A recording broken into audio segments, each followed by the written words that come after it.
My conversation today is with scholar, practitioner, podcast host, and EnochiaCon organizer, Frater R.C.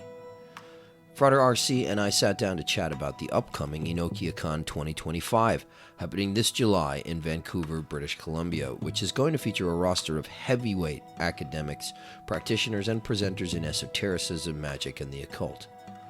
Join us for our usual banter, war stories, and editorializing. Who says Golden Dawners are no fun? I'm Ike Baker, and this is the Arcane podcast.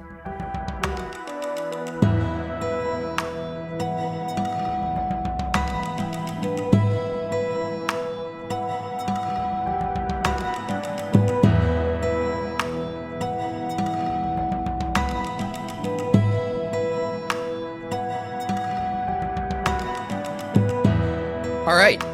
So this is great. It's always great to have you back on. I'm back here with Frater R.C. Welcome. Thanks for having me. Yes. Happy summertime. I hope it's nice and beautiful and wherever you live in the world. Well, I say as if I don't know. It feels like living inside of a jock strap or maybe an armpit or something like that. So it's just humid and damp and hot and moist. It's awful. But we're hoping. Yeah, I just got back from California, and it's such beautiful dry weather there. But what's it like where you're at? Too. Dry heat. Yeah, it's dry. Vancouver's actually a very dry city, which a lot of people look at me oddly when I say that because we get the most rain in North America or in Canada, at least, and more than America. We get more than Forks, Washington, let's put it that way.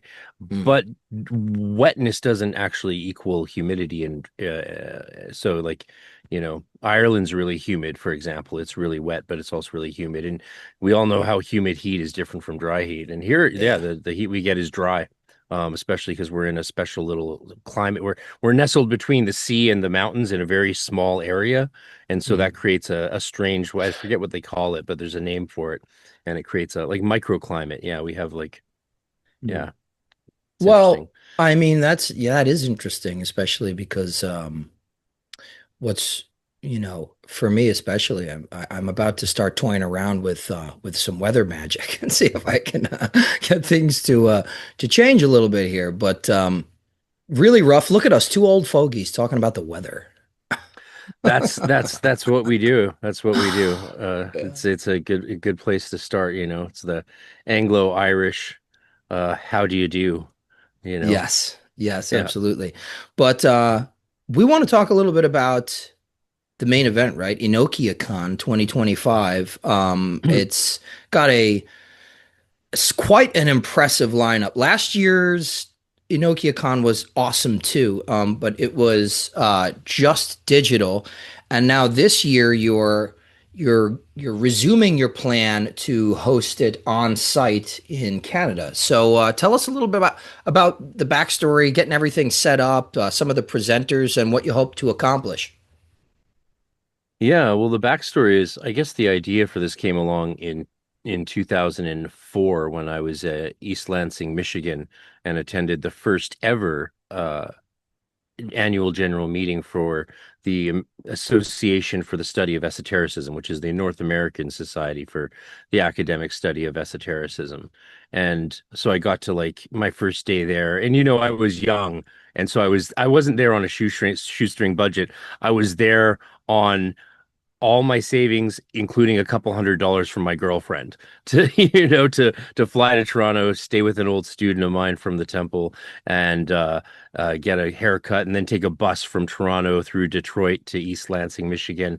And I was just going to coffee shop it all night, each night, because I couldn't afford a hotel, of course, not when I was that young and at that time.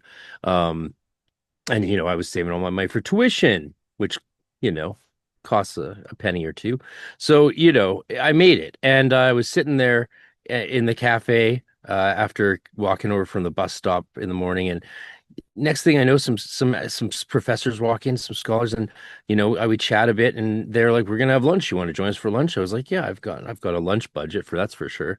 And I walked over and I found out the guy was Jocelyn Godwin. And I think the other people were either Alison Couder or Claire Fanger were there. I don't remember. I just don't. But I became really good friends with a bunch of guys who, like Christopher Larrick and me, really became friends. I have some photos from that time that I actually just found. I found my photo album with my little roll of disposable camera pics of me and Nicholas Goodrick Clark and his wife Claire and all the people who I got to hang out with there. Like Martin Starr was there. His book had just come out, The Unknown God, which I finally got a copy of. Only 25, 21 years later, I was able to find, it's in print for regular Joes like us to buy, not just the few who snagged all the copies. Troy in town, Troy Sprue probably. But yeah, he was Yeah. lamenting, "Oh, all my copies are worthless now." It's like, so you're the reason none of us could read this book because a bunch of guys, they just buy up all the copies so that they can hoard them, and that's why no one gets to read the books because you're sitting on like 10 or 20. I don't know. But I love the sweet irony of it's like you sit on some stuff, some things you save too long and the value it vanishes, right? Some things you just got to Yeah. get out there and enjoy them for the world, which is what this conference is all about. That's what the I experienced at that conference back then was just the joy of it, getting to interact with everybody. I mean, even the lectures are important and wonderful. Well, some are strange. There was the Ramtha group that was there, and they didn't realize it was an academic conference, or they did and they snuck in. They pitched it like an academic presentation, but then they were like, "We're here to tell you the good news. Ramtha has the answers to all your questions, and you can join us and join our group and get access to the true salvation." Like they were pitching the whole thing, and we were like looking at each other in the audience. We're like, "Did how is this happening?" They turned down all our proposals for academic lectures, but they've got Ramtha proselytizing to join their cult, you know? And I was thinking, this isn't a bad thing. It's just the wrong format for it, right? It's Right. it's really inappropriate in that format to give an emic presentation. And it occurred to me, well, they just need to have conferences that for both. And that was 2004. And fast forward to now, 20 years later, and we're doing conferences for both the emic and the etic, which is the practitioner approach or methodology from the practitioner's point of view. We call that emic, of course, and etic refers to the scholarly point of view, which is just a different methodological heuristic for the paradigm in which we approach the information. So, yeah, I think it's very exciting to finally to have the intention behind an organization and its events to be that union and that bridge. And the thing that they did talk about at the ASE, the first ASE meeting in '04, was the bridge. This notion that was their guiding metaphor. And so, like Antoine Fevre and all of these guys had met previously to discuss what's the goal of creating things like SWE and the ASE, and they really were firm that the idea is to build bridges, not to just gather all the esoteric PhDs together and silo themselves off into a little bundle of erudition, right? The goal is to bring that knowledge out to the people it benefits and to whoever is interested. And so I'm happy to continue on that journey. I tried to get things going in 2019. I did some lectures in Prague. I actually just found a flyer for it while I was doing those book reviews. You can go to my YouTube and check out the book reviews, and I'll show a flyer of those lectures. I realized how great Prague is to do these things. And so Hmm. ideally in 2027, we'll be able to go do it there. In some ways, actually, it's kind of cheaper to go to a city like Prague in Europe than it is to do it in a North American city. Accommodation alone makes a big difference. But fortunately, the economy here is slightly troubled. And so your money goes extremely far. Uh, I don't know how else to put it. We're doing this event and we've kept it as affordable as possible. One thing I'd like to let people know is our taxes are crazy. So like when you see a cost for something like the conference is $500 Canadian, not Hmm. US. A lot of people Hmm. online are saying it's 500 US. I try to correct them. They're like, it's the same thing. I'm like, no, it's not. So it's 350 US and Wow. 150 of that. Yeah, so 500 Canadian is 350 US and 150 of that goes straight to taxes. So we only get 200 of that put towards the event. My That's how God. crazy our economy has become now that we're in a fourth term of the same government. And they're just, what's going to happen to us next is nightmarish. The things they've already, the other day they announced that free speech is immoral. So it's going to be a fun time. Come visit Canada while it still What? exists. Yeah. What? No, Oh what yeah. the Yeah, fuck? Google it. Are Google it. you? Some people are gonna Oh, like, I don't believe you. That's not true. Just look it up. Just look it up. Yeah. Yeah, oh the my news coming out God. of Canada is crazy. And we can't share it with each other, so we have no point of reference.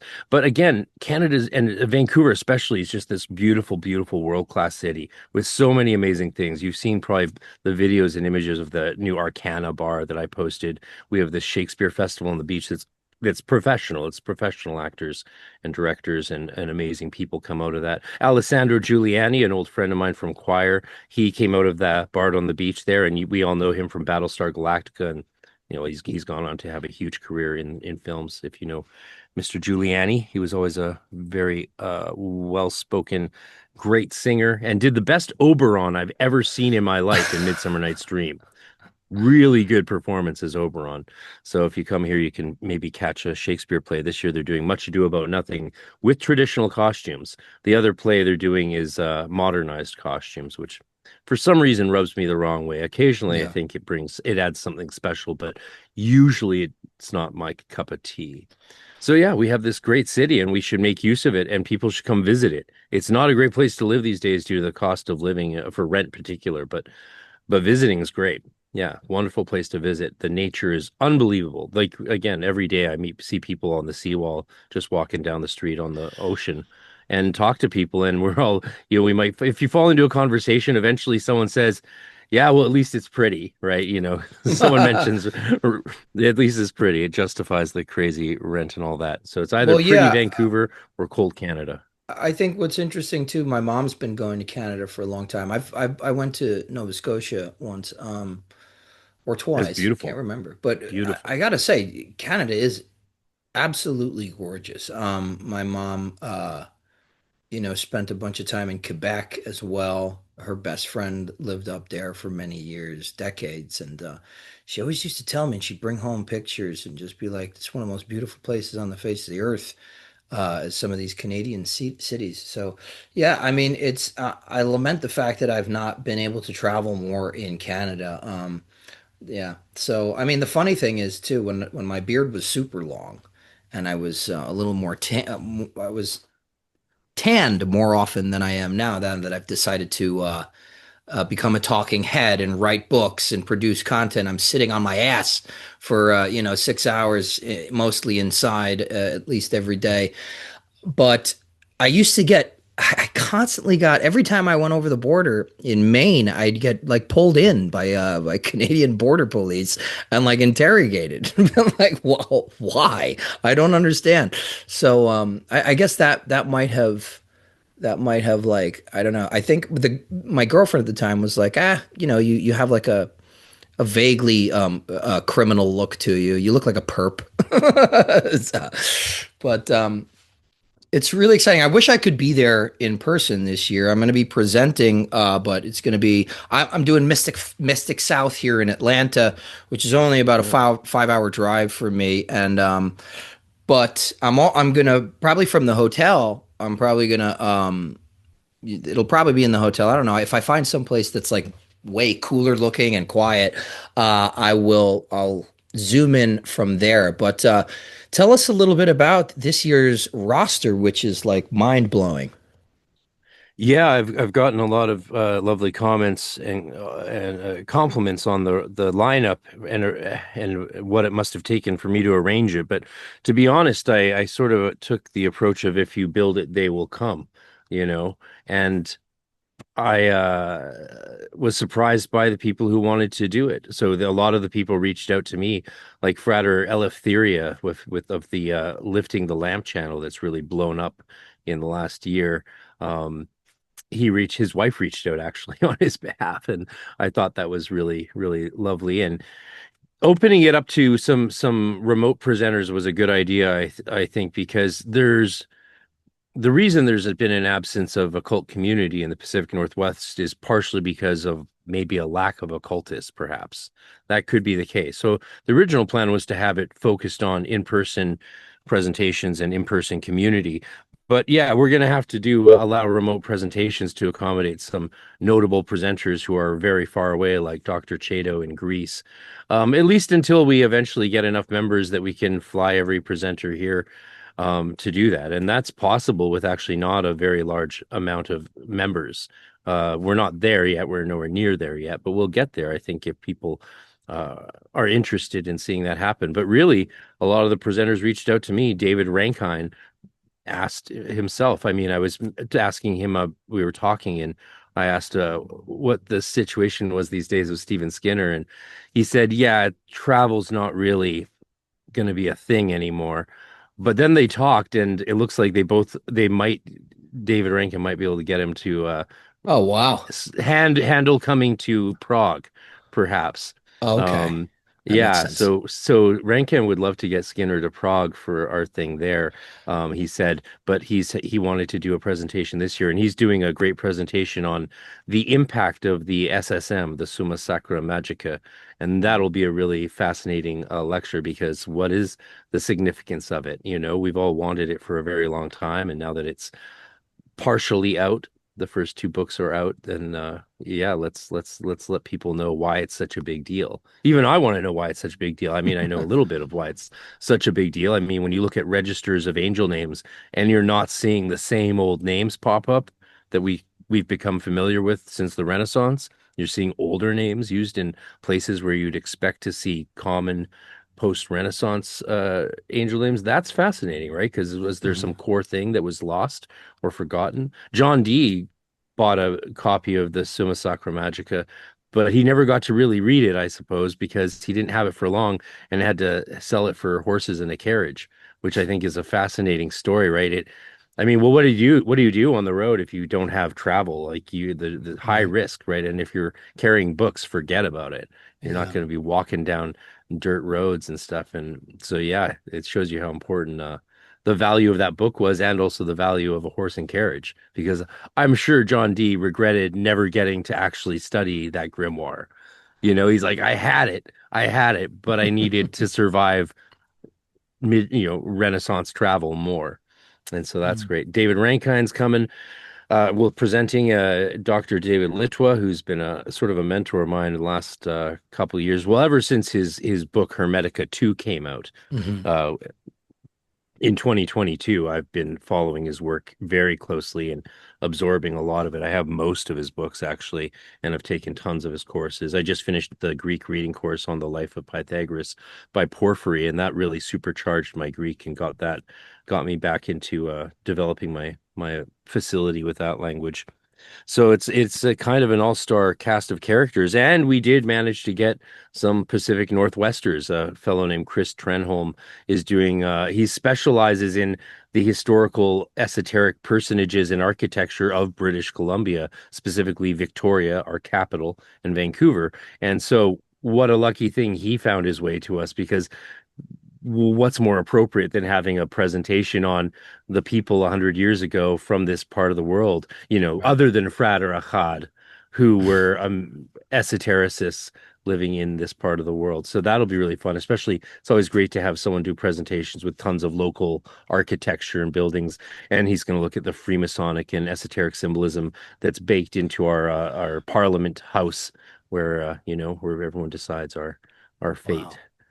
So that'll be fun. I'm glad we attracted local presenters. Daniel Rekshen's coming back, and he'll be here in town doing his UAP, and he's an expert on dreams and the Dreamwell app. So it'll be great to have him back because his presentation, I think, was really exciting to have last year. And I think it's so irresponsible. We're crossing new bridges now that the culture is allowing in aspects of parapsychology and UFO UAP stuff. Excuse me, because it always seemed a little odd to me that those fields of study were highly partitioned, right? Yeah. You're trying to catch apparitions on film, but you're not Yeah. talking to people who summon them for a living, right? Yeah. You're trying to deal with a haunting, but you don't bring in someone who exorcises spirits for a living, Mhm. other than maybe a priest. But let's face it, they don't actually have an expertise in working with spirits.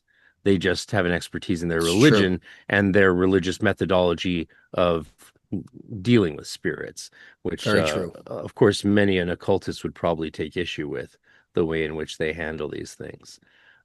So, it's great to have a little aliens in the magical mix of all of this. That's always very exciting.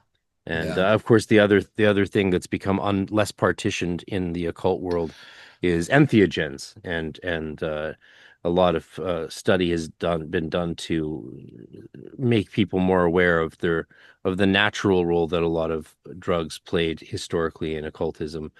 From frankincense onward. And it's not just Right. illicit things that a lot of people in America would consider drugs. That we're talking about plant medicines, we're talking about incenses and herbal resins, and they have things in them. They have a bunch of compounds in them that alter our consciousness, and that's fascinating.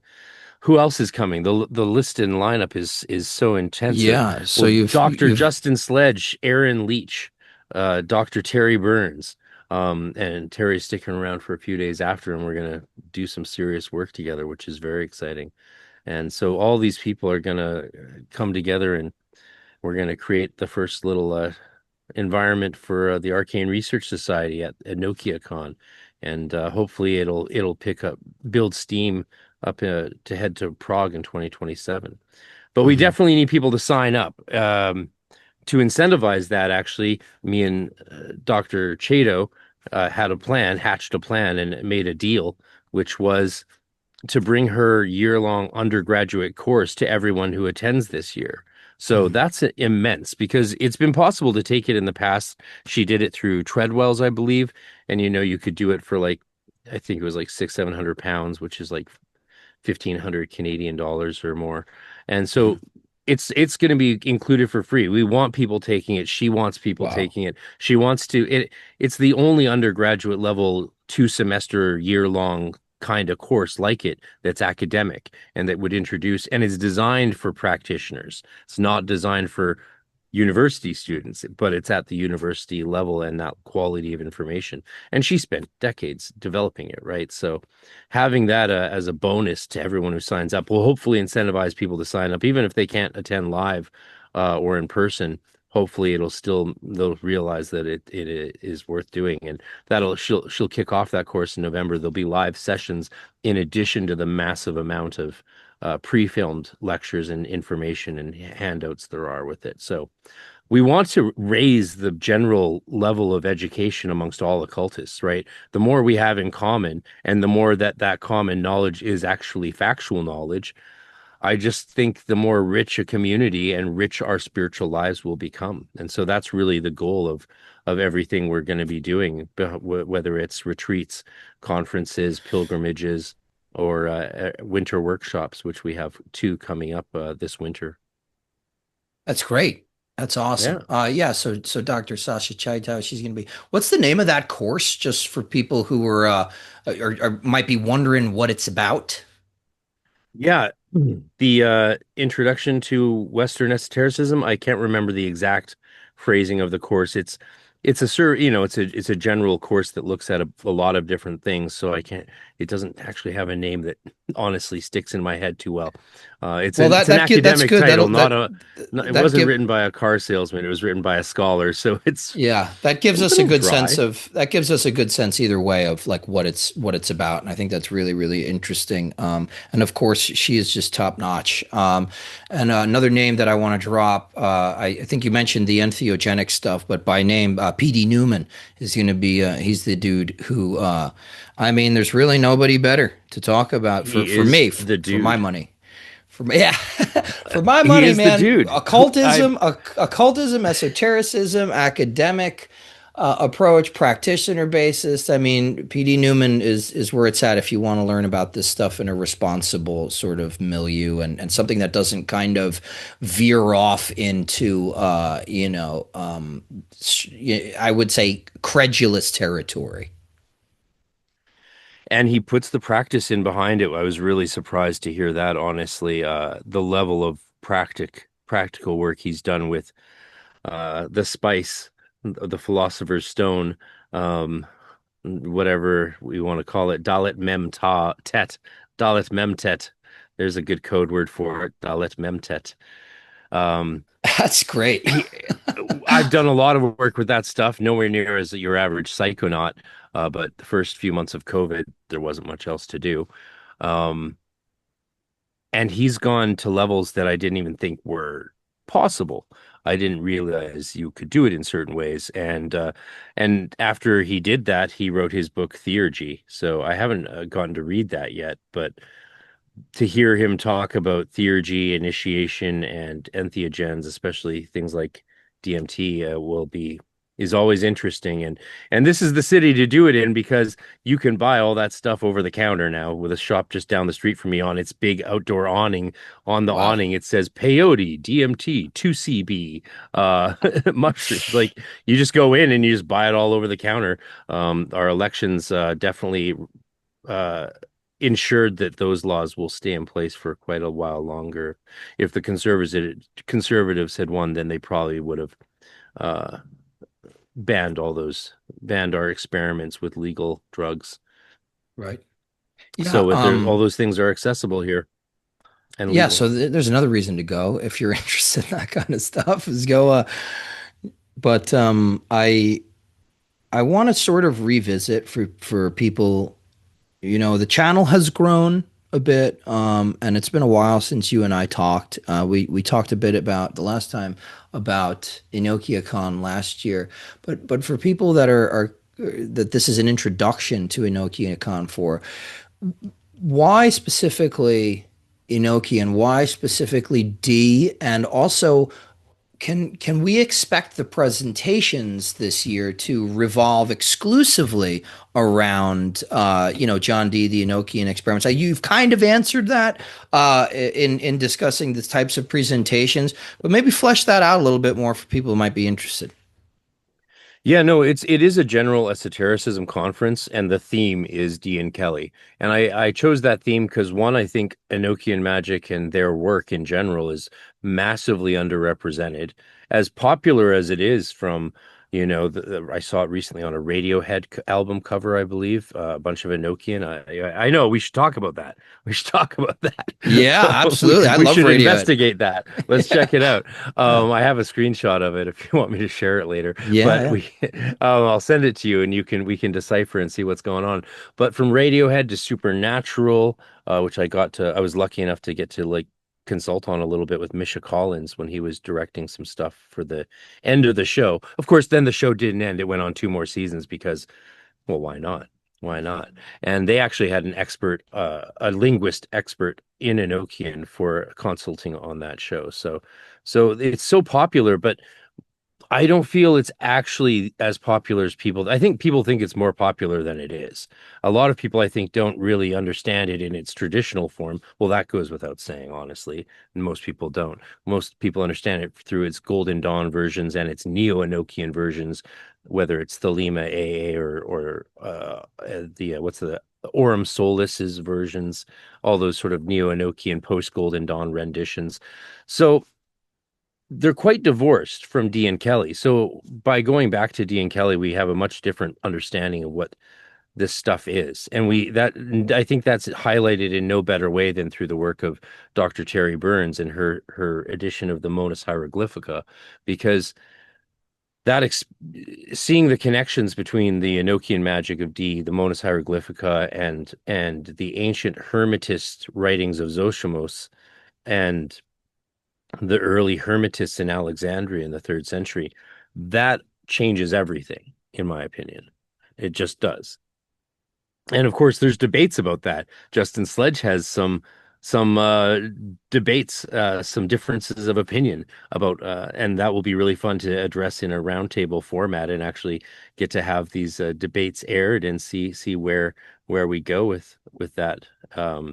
It's likely people will just become familiar with research they haven't become familiar with, and then change their opinion because that's usually all it takes. It's like, oh, I didn't know that. Okay, right? I don't think we're gonna get any like fun Jerry Springer type drama. More just like, have you seen this footnote? No, I have not. Okay, well, opinion changed. It'll probably be more that sort of thing, right? Yeah. Or just agree to disagree. So we'll see what happens. But the roundtables will definitely be a fun aspect of the conference. Oh yeah. Oh yeah. So I mean, I'm excited for it, man. I'm just very appreciative that I get to continue to participate in it because last year's conference was great and it had a really strong turnout, and it was super supportive of everyone. It felt like a community, really, which is you don't really get that all the time with conferences and things like that. So very, very cool. I'm very happy to hear that you're going to be doing it in person this year. Um, You've been more active on your channel as well recently. You've been doing some book reviews and putting out some content. What's been the inspiration for that, and what kind of stuff have you really been putting out? Is it stuff that you're into right now that you're passionate about? Well, let me be honest and frank. It's a way to get people's attention so that every 15 minutes I can run ads for the conference. I I, need people to I love an register. honest man. Absolutely. Like, yeah, so do a few book reviews, then play an ad, do a few more book reviews, play a different ad. And we got to get the word out. Some people say my channel is shadow banned. It doesn't grow hardly at all, no matter what I do, which is why often I don't put much work into it at all. I don't know if it is shadow banned or if it's just the something else. Who knows? It doesn't really matter at the end of the day because when you're confronted with obstacles, you just go around, or bash through them. Yeah. You don't just sit there and give up.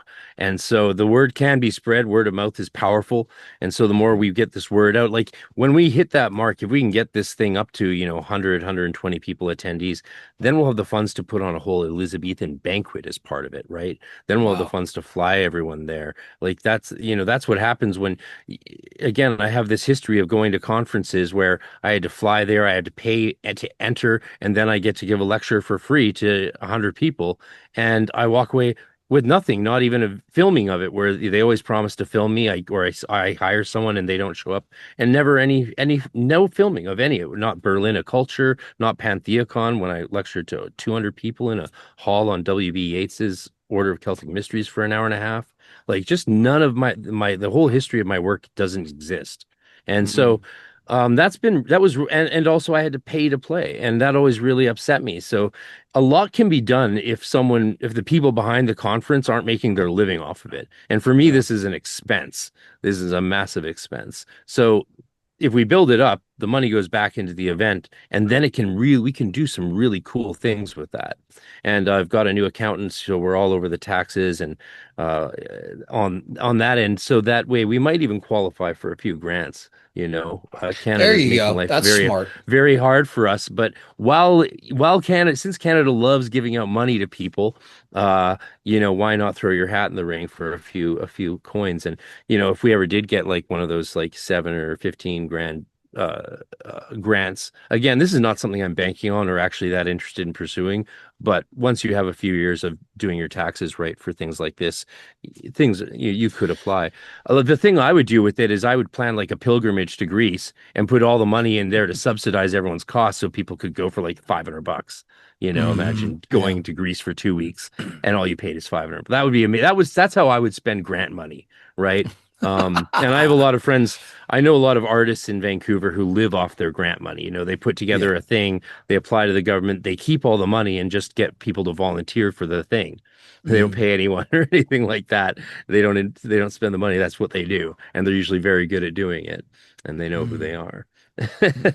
But that's not my point of view on this stuff. I really Right. want to create a group that is, I'm Canadian, so I'm a little socialist. And I think that if everyone works together, there's no limit to the kind of awesome things we can build.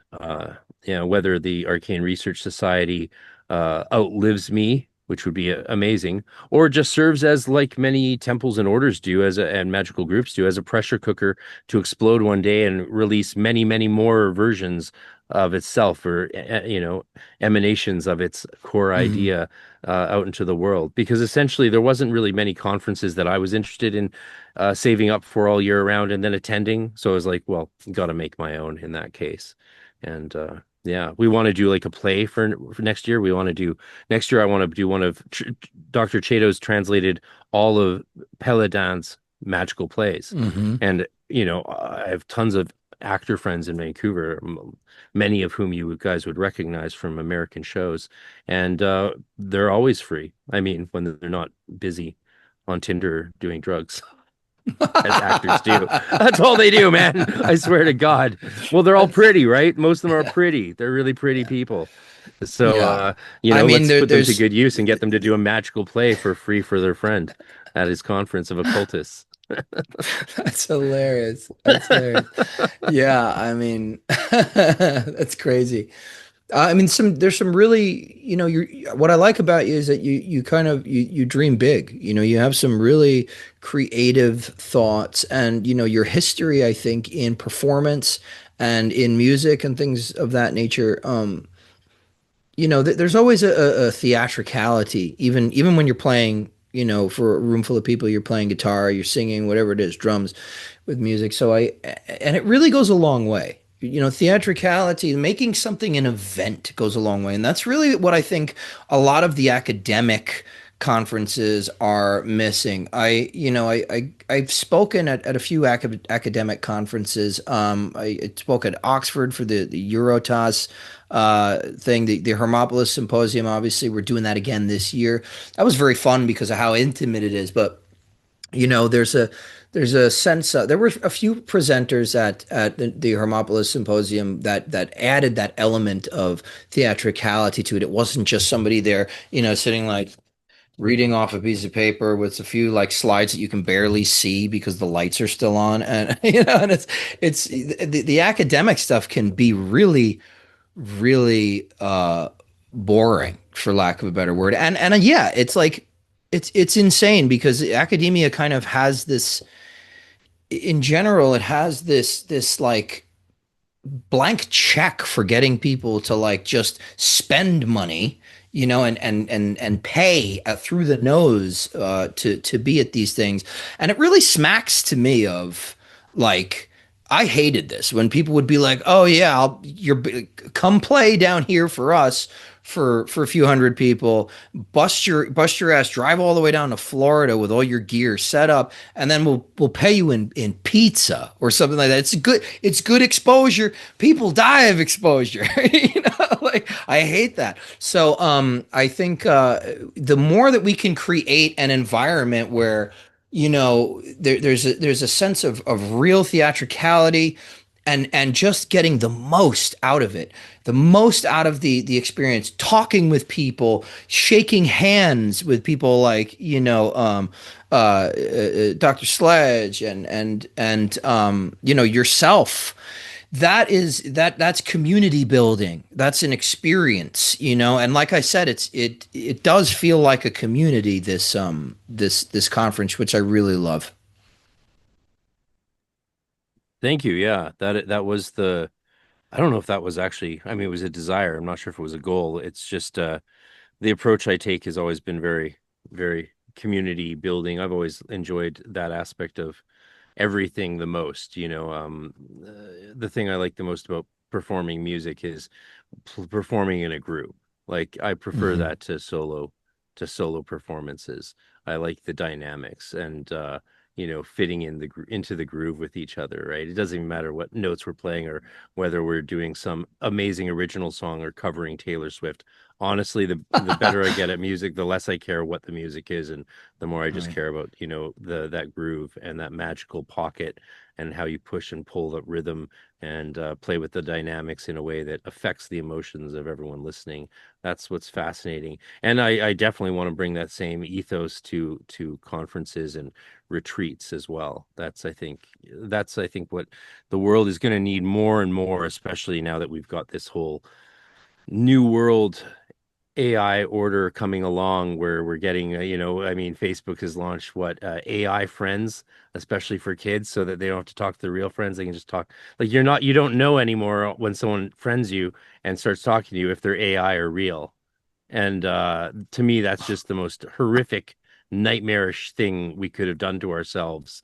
And it terrifies me to my core. So what's this? The only antidote is in-person, real life connections and friendships and meeting people, And it's so hard to meet people these days. Like I don't see any young people outside ever. And I live in a very like downtown Vancouver is very compact and there's Hmm. beaches everywhere and you're 2 minutes away from the mountains. So you can go kayak. You can do anything. I never see much younger people, even in their 20s. don't even see them. They're all playing video games, I think. I don't, or doing something, but like you Yeah. don't see people out on the street anymore. So I don't know how they're meeting each other or how they're getting friendships. And of course, statistically, they're saying people don't have really many friends anymore, and that's really sad and scary. Um, for me, I've always been very good at making friends, so it's more like try to not make too many because then you never have any free time. So Yeah.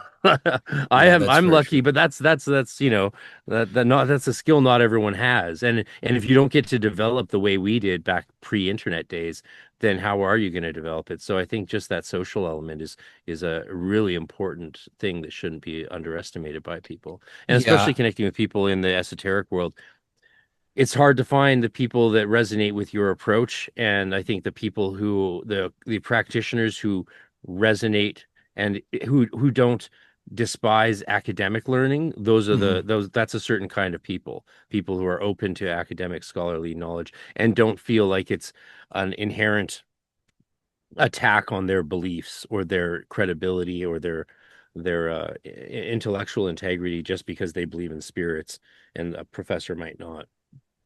Hmm. And so, Yeah. It's yeah, it is pretty wild, man. This kind of and the interesting thing is too, it's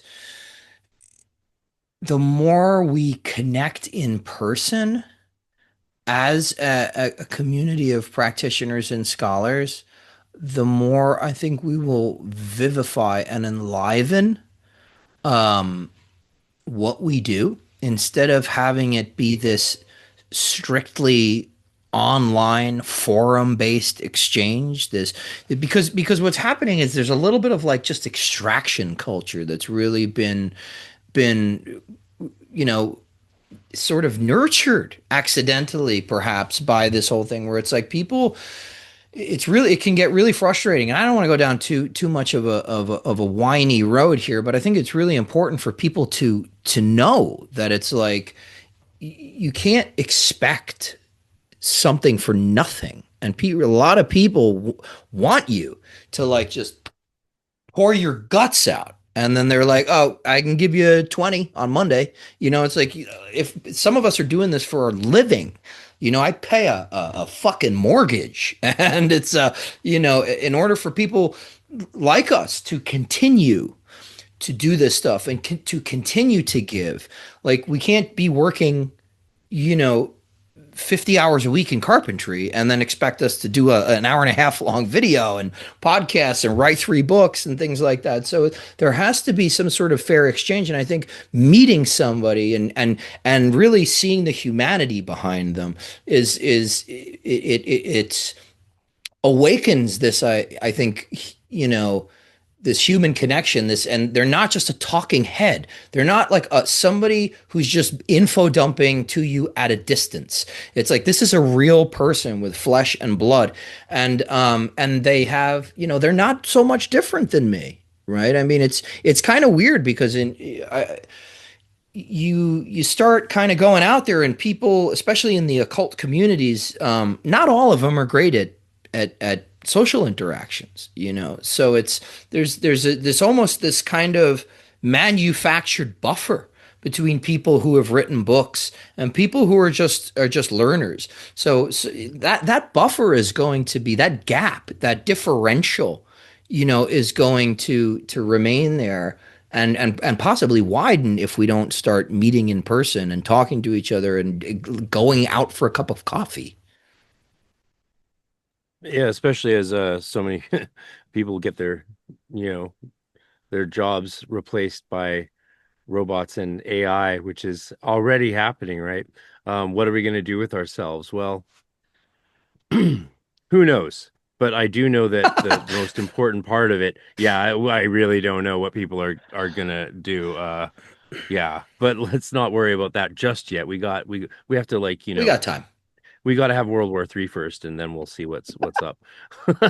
Uh, so, but yeah, the Uh, in-person stuff, like meeting people like you, meeting people through the podcast, it's been the greatest joy of the last 10 years of my life, I would say. Since I started rebooted my podcast as Magic Without Fears during COVID. My old one got shut down by Anchor because the app, well, It's a bad app. Don't start your podcast on Spotify Anchor or the new Spotify thing. Don't use that. No one should Mm, do that. That's bad. Get it. If it's free, you, you want services you pay for. If it's free, then you're the product. Yeah, yeah, that's that's what true. they say, right? That's So true. when it comes to in person, the value of in-person communities and travel and getting to do things, you got to pick the things that are important to you. We can't go and do everything, of course. So I know this is not the kind of thing that everyone can go and do, but it's for people who really are saying to themselves, I wish there was something I could go and do that would really, hit the spot. And Yeah. hopefully there's enough people out there for whom this will be that thing and they can make it an annual part of their life or be part of it every couple of years, and that way it can get legs under it, because I can only keep it alive for a few years on my own without it getting a certain number of members.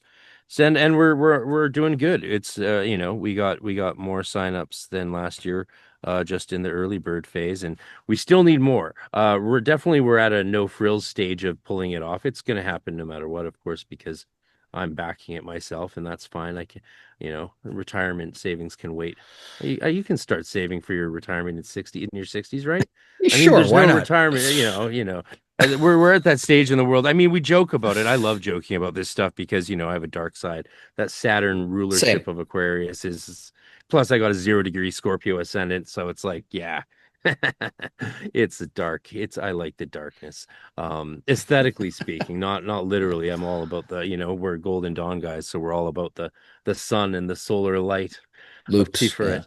Yeah. Yeah, yeah, but aesthetically, oh Yeah. baby, Well, I mean, give me those. I'm also a Scorpio ascendant, so I know exactly You what you're are talking are about. you Yeah. really? Yeah, I I am. We didn't know that. We never talked Yeah. descendants before. Holy shit. I gotta send you some. I gotta send you something. Oh my Okay. God. I read this section on Scorpio ascendants in one of my mom's like old astrology books from like the 70s, and I was like, holy shit, this is good. Like it didn't just describe our challenges and stuff, but it gave advice on how to handle it the best and make the most of it, and that I had never heard before. I was like, Mom, why didn't you ever tell me this in any of your readings of me my whole life? When I was born, she saw my chart and cried. And it's like you couldn't have pointed me to these books that have this advice. I suppose I could have read them myself, but I'll send you this chapter in this old book Please. on a Scorpio ascendants, because you're going to read it and be like, oh, okay, I can handle this. Because Scorpio ascendant's tough. People tend It to get is. the wrong impression about you. Oh, Like your yes. like your girlfriend was saying about crossing the border, right? You look Exactly. like it. You look like People either like people are either there's like my whole life.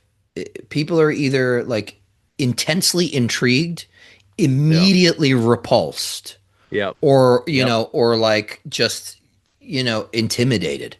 And a lot of that is because up until about 5 years ago, I actually used to, most of the people I interacted with were in person. That's not the case anymore. So something might not be translating through the computers, but certainly there was like three responses to me. You either were in very, very like obsessively intrigued, were immediately repulsed and wanted to punch me in the face, or intimidation. Yep. That's exactly my experience of life with a Scorpio ascendant. Absolutely. It's Mhm. kind of a doozy, honestly. But learning to channel it, I suppose, could be powerful. I never thought about learning to channel it ever in my life, but now I've started thinking, oh, maybe I can do something with that. Of course, I Yeah. just did my progress chart the other day, and my ascendant's now in Sagittarius. So that could be a good comp. But that's a healthier ascendant, and hopefully I can use that to its effective to some benefit here on out, just with a slightly more friendly demeanor than the old Scorpio. But what I was gonna say is, besides, yeah, we always get into stuff. Hey, we got the best tangents, buddy.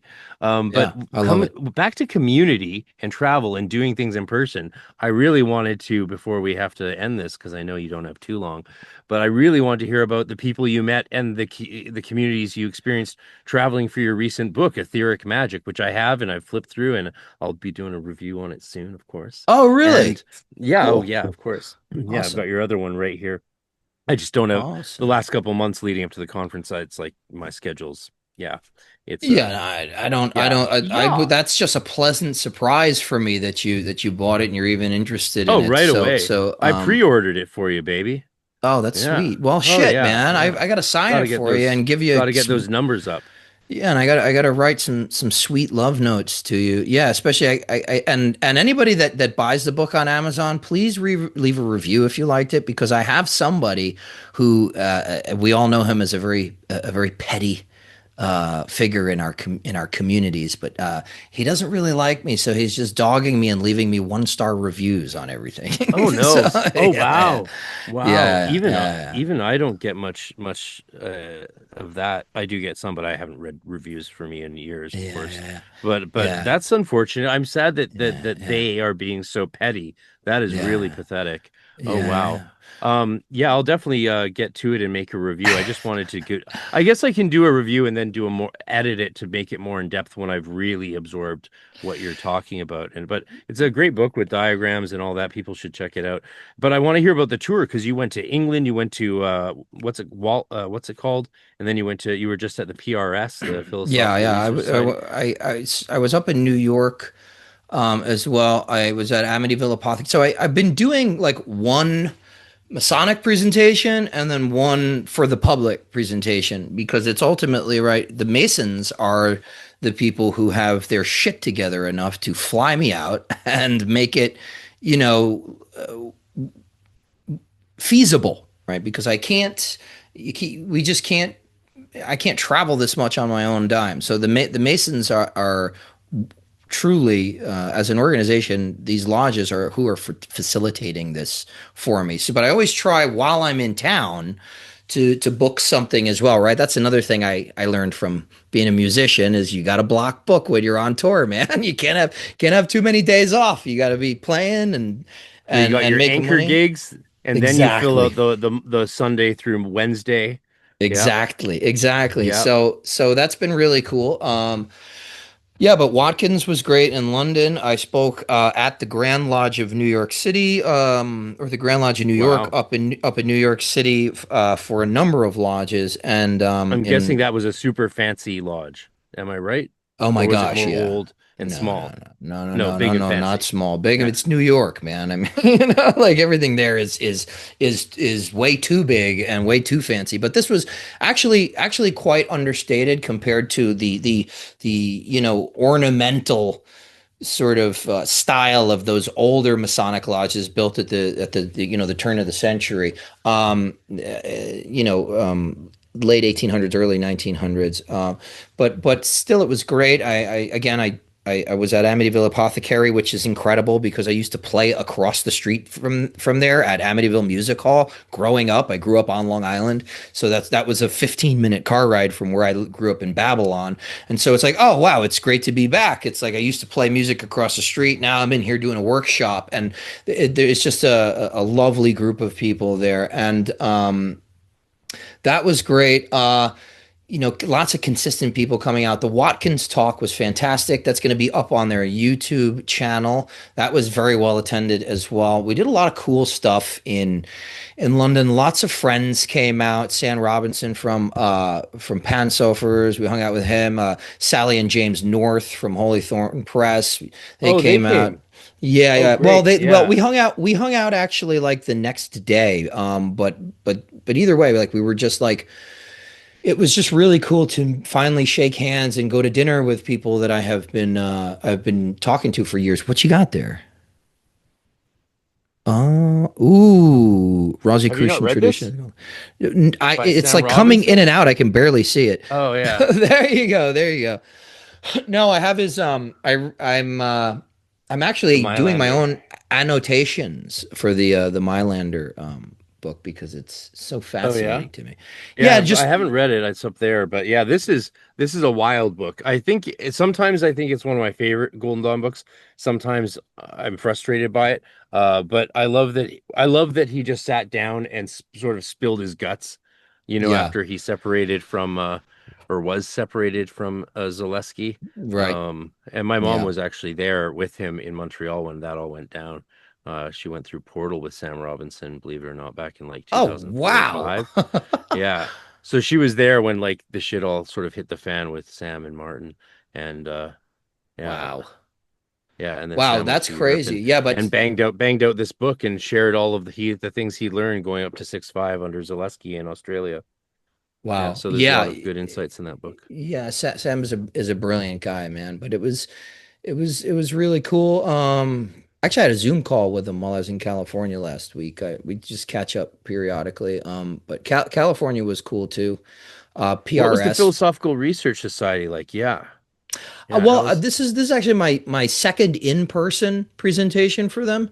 I did one via Zoom for them like 3 years ago, and then last year I went and spoke in the main lecture hall, and this year they had me in the actual research library, which was surreal. It was so cool. So that I mean, it's a small place, and you wouldn't even really be able to tell what it was from the street. But and then you get up in there, and it's just like it's just unbelievable. It's like a tiny oasis in the in a city like Los Angeles, which you know, I'm not a fan of big cities, but not to say anything disparaging, especially about a city that's like kind of been going through as hard times as LA has in the last couple of months. But that was absolutely surreal and fantastic. The you know, because of the situation there right now, like the attendance wasn't it was good. It was a solid attendance, but last time was probably like triple the amount of people there. But what was really cool is that South Pasadena Masonic Lodge, South Pasadena 290. I mean, they're known all over the world for their education, and they do the fraternal review. They're a research lodge, and they just put in a lot of work. And what's really cool is they had such a legit, like wonderful, easy, fresh, and well curated, put together setup, and cameras and everything. They recorded it, put it up on their channels, and they opened it up to the public. So there were tons of people there. Like it was crazy, you know. And I felt like, wow, this is really cool. That we're kind of just every time I go to California, there's just like an incredible turnout. It's like so worth it to go there. But it was really cool. And yeah, that's really it, man. I mean, there's a couple of other things I got. Like I said, I'll be in Mystic South next month, and a few other things here and there, and then the Egypt trip in October. But I'm really looking forward to EnochiaCon, dude. I'm just privileged to be a part of that roster, and I really appreciate that you're pushing through and you're keeping at it, and you're going to continue the tradition. Hopefully, I'll be with you in Prague. Yeah, yeah, thanks. Yeah, it's definitely a good amount of work. And the biggest challenge is folks getting the word out because the people are out there. That I know for sure, and we know how marketing works. So it's just about getting the word out to enough people so that the ones who are keen enough to do it will do it. And it's been really interesting to see the diversity of people who have registered for this year and for last year. And it's a fun mixture. You know, someone asked me some very political questions about it. And I said, look, there's going to be Marxists and MAGA there. And if you got a problem with basic adulthood and dialogue with people of different points of view, then I don't know what to say. I don't know what to tell you, you know. Yeah, And yeah. it's certainly, but it's a Magick conference, not a politics conference, you Right. know. So if someone does say something political, maybe just pretend it's the 90s and be like, meh, whatever. Yeah. Yeah, You know exactly. how it used Yeah. to be? We were like, your buddy would say something, and you'd be like, "Oh, okay," and then you'd go back to rolling dice or throwing the Yeah. football. Yeah, Yeah. like who cares? Who A good cares? You know, point. we all get to vote. We all get to say what I think. But no, the point is to come together and not discuss that stuff. Ideally, for a change, right? Like, Right. dear God, let's. We got enough of that being pushed on us around the world. But you can't avoid it at the same time. So, like, Dr. David Litt was doing a lecture. He asked if it was appropriate to do a lecture on a gnosis and politics, and I said, "Oh yes, that is Awesome. perfect." That is perfect. And he's like, but it doesn't tie into D and Kelly. I'm like, oh boy, yeah, you're not a scholar. You can tell you don't know D and Kelly because if you knew D and Kelly, Right, right. gnosis and politics are like the two defining features of their life. They're like God's telling us this, and therefore you're a Holy Roman Emperor, you should do this. Yeah, yeah, yeah, Like that exactly. was their lives, was getting gnostic messages of gnosis from the spirits and then going to the most powerful people in the world and dictating to them how they should behave. Yeah, Queen Probably Elizabeth not the and smartest way to approach it. Yeah, Dee had way more tact with Queen Elizabeth than with yeah, Emperor Rudolph. Rudolph. Yeah. The he just went into his first meeting with Rudolph and started pontificating and talking about the apocalypse and shit. And Rudolph's like, I just needed something nice for my cabinet. Do you have something I can put on the cabinet? You know? That's great. And yeah. So that'll be appropriate. I have no idea what he'll be talking about, but there's a lot to say when it comes to, you know, the revelation of divine knowledge and the role it plays in the polis, in the city, in the life of Yes. the community. W- And we do Yeah. need, and I wrote my master's thesis exactly on that. My question was, what's it mean when someone like a president, for example, prays to God and Jesus says, bomb this country? That was Mm, the question mm. I had from the Bush years. I was at university in my second or third year when 9/11 happened. We were all sitting in the common room at Corpus Christi College at UBC when the second plane hit. And we're just like, next thing we know, we go into a religion class with a Catholic priest, and he's there with a rabbi and an imam from the university, and they're all there to talk to us. Then we went to chapel. Then we met up with some of the other theological colleges at UBC, kept talking. It was dialogue, dialogue, dialogue, because Mhm. what the hell is going on? The Right. attack in 9/11 was done for religious reasons very largely, and according to Bush, the response was as well, because God Mm. said to attack, Afghanistan. Yeah, I mean, The he whole was thing. He was definitely like, full of shit, though. "Oh You know, God, yeah." I mean, of course. I mean, people thought he's not smart, but they were just misunderestimating him. yeah, yeah, That was one of the yeah. I I love don't that know if you that do. was a real quote or I know. not. I love that you do shit like that because you do it all the time. Actually, um, yeah, you got to be real quick with you. Got to. I yeah, I mean, I think it's really important. Uh, I mean, like my thing. I think overpopulation is probably the biggest issue on the face of this earth, and it's just incredible because like all the solutions people have to poverty are just contributing to the they're just adding gasoline to the flame of overpopulation. I'm not like, I wasn't rooting for Thanos in the Marvel universe or anything like that. But it's just, we don't live in a world where, it seems that it's almost counterintuitive. The more people there are, the more easily controlled they are.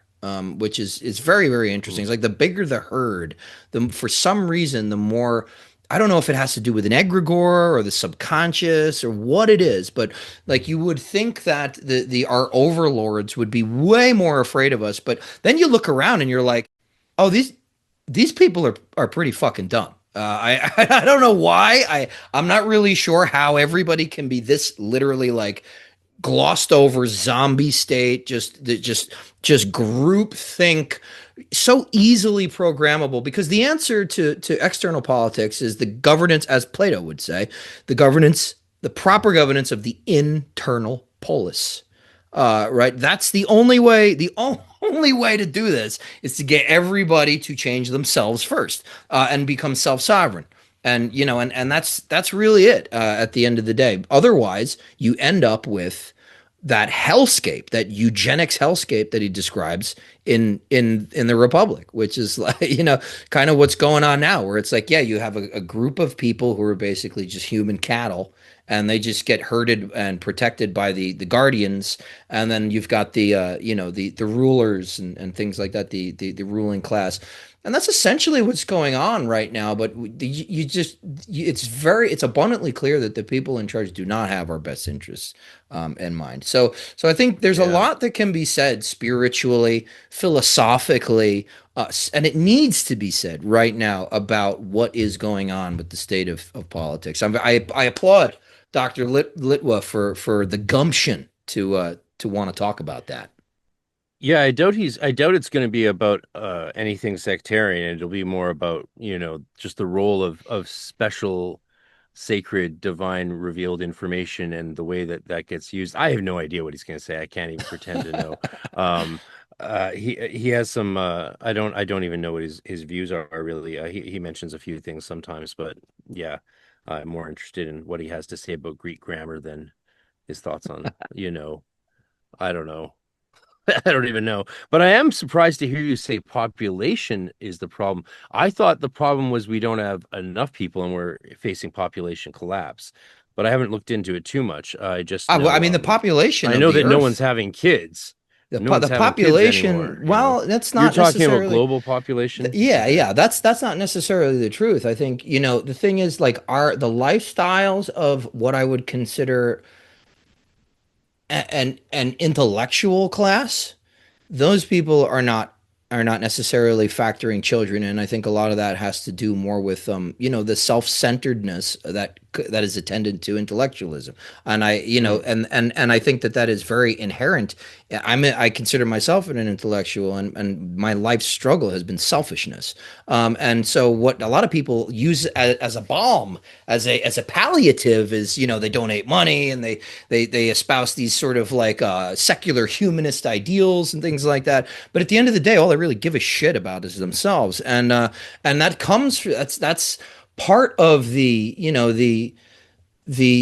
endemic issue of the godlessness of who you just we self deify. Truly, there is no such thing as like this secular humanist morality. It ends up it eventuates it's a in religion. it's a religion. It's a Yeah. religion that worships the self, and does what it needs to do by appearances, by aesthetic. I mean, we're seeing that in the collapse of everything, and the people who like can't afford to have kids are the ones that are having them, and because like. You live in a beautiful modern city, but I lived in the country. I lived in the country in America, and there's no these people are not slowing down with having kids. So it's just different in different areas. But you look at the population of the world, and I mean it's exploded in the last 50 years. I mean Mm. it's exploded. So yeah, I don't I think it is, like I said, counterintuitive. But what I see is that the more people there are, for some reason, the more like I personally I think like in the 80s, 70s, 60s, 50s, we wouldn't have stood for this level of tyranny, and we would not have been as susceptible as populations and countries to this kind of propaganda and programming that happens across the board. Across the board. I'm not talking. Yeah. I'm not saying Yeah. this side or that side. I'm saying Yeah. both sides. Yeah, I don't think either of us are keen about the sides, are we? No. I think we need more of that, more like focus on issues, don't focus on the personalities. When I was reviewing Scott Stenwick's book on the Enochian Aethers earlier today, as well as another book on that addressed that. And I commented on my thoughts because I did some work for our last election, and I didn't want I wanted a change, like almost most Canadians, almost most Canadians wanted a change. Some say but we didn't get a change. We got the same party, the same policies, only worse. It's just getting worse. And but you know what but because I didn't focus on who I wanted to win, I focused on the results I wanted from the thing. So even though the guy Carney who got in, and don't get me started on him.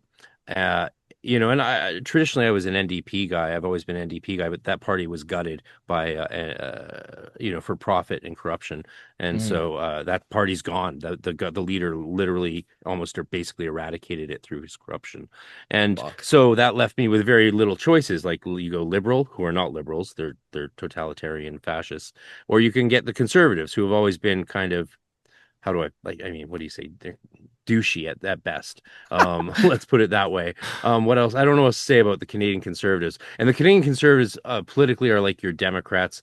Our liberals are globalist, communist oligarchs, is the way I would describe our liberals. But again, I didn't focus on the people. I focused Mm, on the things that would be good for the country and good for people, and even good for me. So even mm, though so the way I channeled my magic was, it didn't result in the election win I wanted. However, one of the first things the policymakers did was expand dental to all of us. So that'll save me like 10, 20 grand in the next 2 years. Oh, wow. That's So pretty great. Yeah. did I fail in my magic or did I succeed? Yes and no. Yes and no. We can't change our fate, right? That's the like the fate is there, right? Yeah. You can access your nous and higher consciousness and become one with your holy daimon and become not just like a star god, but a double god, a dying god as well as a deathless god. These are the Hermetic beliefs, right? Or and but our fate is controlled by our body, which is connected to nature and the vastness and complexity of it, and you sort of just got to make the best with what you got and Yeah, and I use it as mean a vehicle. the and you know what? The great thing about fate is that everyone has the same fate. At the end of the day, everyone has the Right. same fate. So we're all gonna Yeah. die, but we can choose but we have the option of dying in a different I have an option to sort of about how we die or the state that we've achieved Mhm. when that comes. And Exactly. that's interesting because whether the afterlife is whatever any one of us might think it is, that aside, you're still in that state, right? Yeah.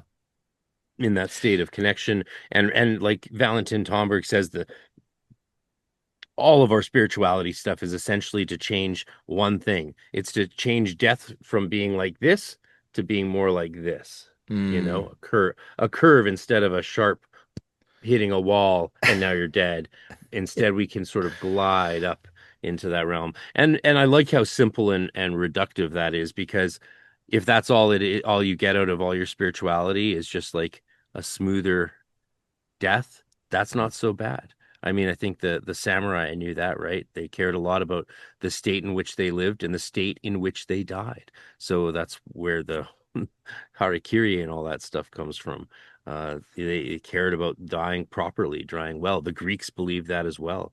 A Absolutely. life well lived is not even as important as a death well done, and Yeah. that's And food for thought. preparing for death, and that's to quote the wonderful band Norma Jean, while we thought that we were learning how to live, we have been learning how to die. I think Mm. I think that's Oh, that is oh, that is a good place to sign off for this evening. And can't tell you how much I just love our conversations. We get on me too. with an agenda to like talk about certain things when we meet, but a lot of our talks are just I don't know. For me, they're like effortless. It's just we get each other. I think in a lot of ways, and we are Golden Dawn guys, right? And what does the Golden Dawn constantly admonish? Taking that middle path, right? The two contending forces and one which unites them eternally. Yeah. And I think I think that most adepts in this tradition, if they have actually listened to the fucking rituals and done that work, we arrive here. you know. Yeah, yeah, I'm yeah. looking forward to EnochiaCon, and I, Go sign up, sincerely, people. We need your help. We need your help to. We need at least 5 or 10 more people to sign up for this thing to be able to happen again next year. We definitely need that. Links links in the below, about and section. we're giving plenty of perks the following year for people. So and there's door prizes. A lot of the door prizes like start are like $50 to $100 up. Oh, So you can win sweet. a door prize. Oh yeah, like I've got the Aaron Leach's when Llewellyn discontinued his hardcover Yep. angelical languages, I instantly went onto the Canada Amazon, bought two of them, and he can sign them to whoever wins them while he's here. He can sign them to you, Smart. and so that's a door prize that I'm donating. And if you want to here, people want to donate a door prize. See, and we're doing door prizes because BC's laws won't allow raffles. People do raffles, but we got to keep our noses clean if we want to keep this thing going, especially with AI crawling the tax revenue service websites and our bank accounts and all that. You gotta play above board these days unless you I guess are really know what you're doing. But yeah, so I got a couple of Sabogal prints to give away. And so that'll be on the Oh, site. awesome. And anyone who wants to donate a door prize, there'll be a link to you who donated it, or it could be anonymous, and that'll give you some exposure. You can put a link underneath it. I can put a link underneath it to whatever it is you're trying to promote, and people will see, oh, who's giving away what door prizes, and that sort of thing. And yeah, hopefully that'll be an extra fun thing. Ideally we'll have enough door prizes so that everyone gets one. That's my goal. We almost achieved that last year, so hopefully we'll do that again this year, on a better scale. So yeah, people, if you want this thing to continue in the future, also, if this year the deal is so great, like getting access to Dr. Chato's course, like I don't even know how to Yeah. communicate. Like I'm the reason I'm communicating it so hard to people as best I can, and really laying it on thick, is because I know people are going to be upset when the opportunity's passed. It's one of those things that I'm going to hear about. I'm going to hear Mhm. about it. People are going to be like, "Oh, now I have to, like, pay a fair amount for it." So she actually gets finally paid. But it's like, but she and I talked and she agreed, like, what's the deal going to be? What's the deal? I'm like, well, instead of us taking any percentage from it here on out, let's just give it to everyone for free this year. And then, Right. you know, and her wanting to do that changed the Arcane Research Society fundamentally from an event organization to a de facto extramural esotericism program at the university level. Because now that we're doing this, other professors and other academics can put on their courses, and what essentially the website will hold. And we're using Podia, which is a really excellent teaching website. It was designed for course development. That's what the back end of the course is, of the website's for, and it does it really well. And they're upgrading it all the time. It's great. My students love it. I use it for both my sites.